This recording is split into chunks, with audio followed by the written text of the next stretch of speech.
Good evening, my name is Garrett, and welcome to The Last Call. On tonight's verses, we have Laphroaig single malt Scotch whiskey coming in at a 43% ABV, at least 10 years old, versus Islay Gold single malt Scotch whiskey coming in at a 40% ABV, at least 10 years old. So, being that I am a big smoky Scotch fan, I always like finding the more budget-friendly options out there to see if they're worth picking up to help people get into those Scotch areas without having to spend the bigger dollars on the big boys. Sometimes those are really good grabs, sometimes they're not. It really just depends. Islay Gold is one of those independent bottlers. They're sourcing this from an unknown distillery and bottling it. When it comes to Laphroaig, it's a tried and true classic for your smoky Islay scotches. A lot of people love it. My wife is one of those people.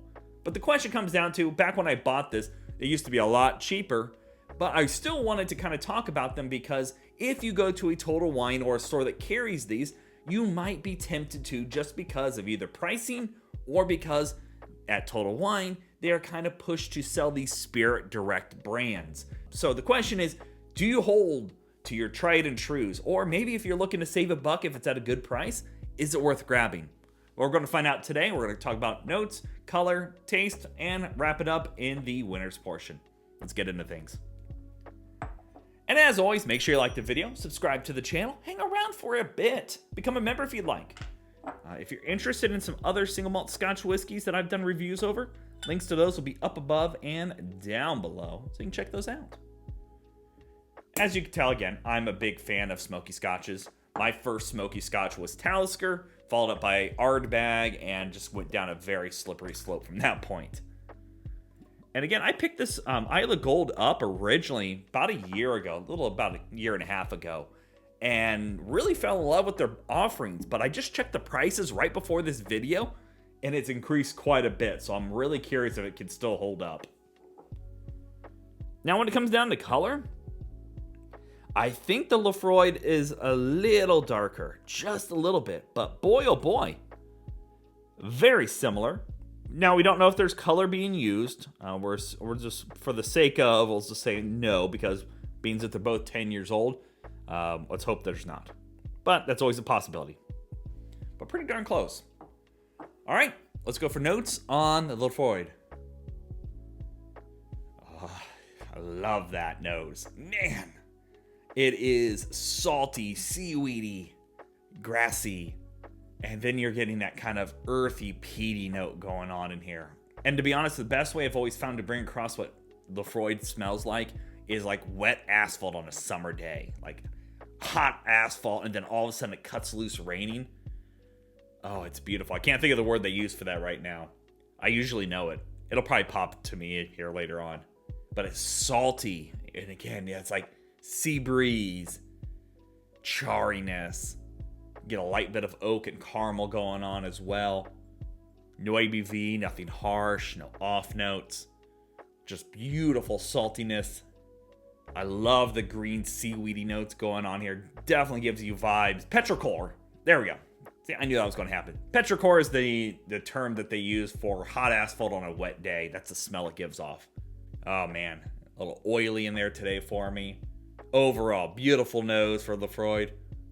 I say Laphroaig a lot. I've had people correct me. My brain just says that for some reason. It's a AIG on there. My brain's dumb. I apologize. I'm not trying to butcher the language. Oh, so beautiful. All right, let's go for notes on the Islay Gold. Ooh, that definitely goes different. That goes more earthy, sweet. Almost not quite as like lemon zest that I get off of Ardbeg, but you're definitely getting more zestier fruits going on in here. A little sweeter. Still get the salty. Definitely not as much earthy going on. It's still there, but nowhere near the level of the Laphroaig. See, as soon as I go back here, that's oily and dark and heavy. Here it goes very much a lighter note. Very soft. Still a little sweet. You get the bit of seaweed, a little pinch of salt in there. That nice smokiness is just rolling over the top. Almost reminds you more of like next day campfire notes. Like, if you've ever been camping or had a bonfire and you go out by it the next day and there's still a little bit of red ambers going on. Yeah. Still nothing harsh, no ABV, nothing off. Just a nice, simple, smoky Scotch, to be honest. It's not overpowering. The big thing it has different from the Laphroaig is that bit of zestiness from the, like, fruit notes. All right, let's go for taste on Laphroaig. Smoky, earthy, peaty, salty galore, though. Like, almost stingy salt. Like, it is just pronounced. The petrichor is showing up on there. The taste reminds you of what that smell is, even. It's got this bit of oily and charriness, oakiness in there as well. Bit of, like, I want to say there's a little bit of caramel going on in there, but it's very, very soft. The big thing here is the smoky, earthy peaty. That age statement does a beautiful job here. It's just a really great sip for something smoky. Very little fruit sweetness in there. Just a little bit of, like, almost like an apple for me today. But you're just getting that smoky, earthy, peaty, salty seaweeds. And it's almost reminds you of, like, the seaweed wrap from sushi. Like, kind of that earthiness from that. Beautifully soft, a little sweet, but definitely one of the most pronounced sips that you'll find when it comes to smoky scotches. That was great. All right, let's go for a sip on the Islay Gold. And I gotta give it credit. It's not a slouch. You're getting a lot of those very similar characteristics. The earthy, the peaty, the smoky, little pinch of salty in there. The only thing this one has over the Laphroaig is that little, like, almost like a couple drops of, like, almost like an apple juice going on in there. Just kind of a little sweetness, but it's still smoky, it's still earthy, it's still peaty. Still a really solid sip. The big difference is, as well, is this also has more oiliness to it. This reminds you of, like, a super oil, like walking by a car shop, kind of oily. It's beautiful. I love that note. Here, it goes more like earthy, smoky, like campfire notes. And for 40%, it does drink a hair thin, but I wouldn't say it drinks any more thin than the Laphroaig does. It still has a decent amount of cling, a little bit of bitterness here on my second sip, and almost like a bitter fruit note.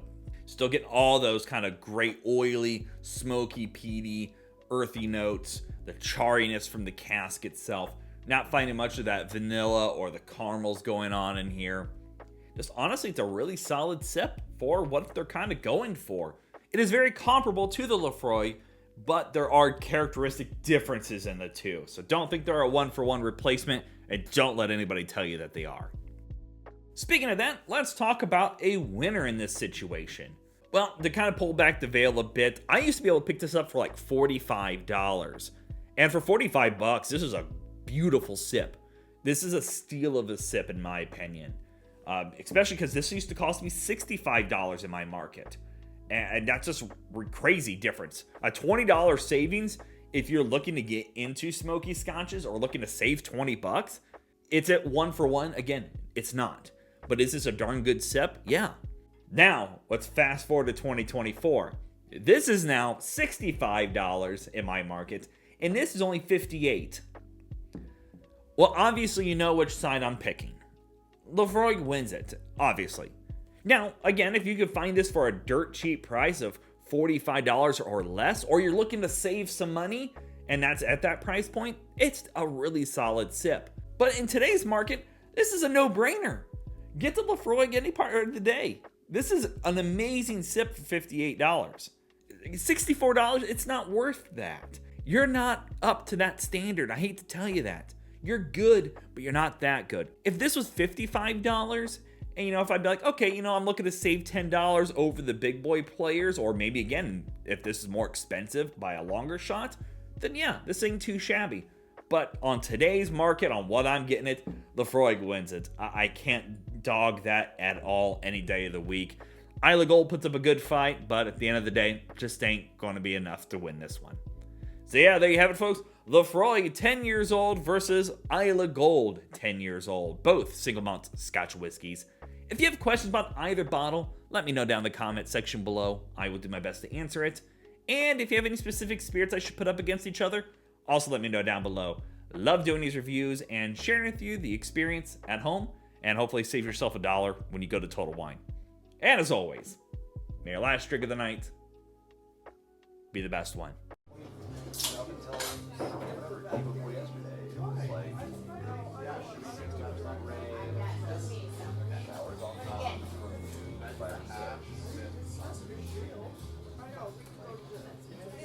You know, and I really like it might not.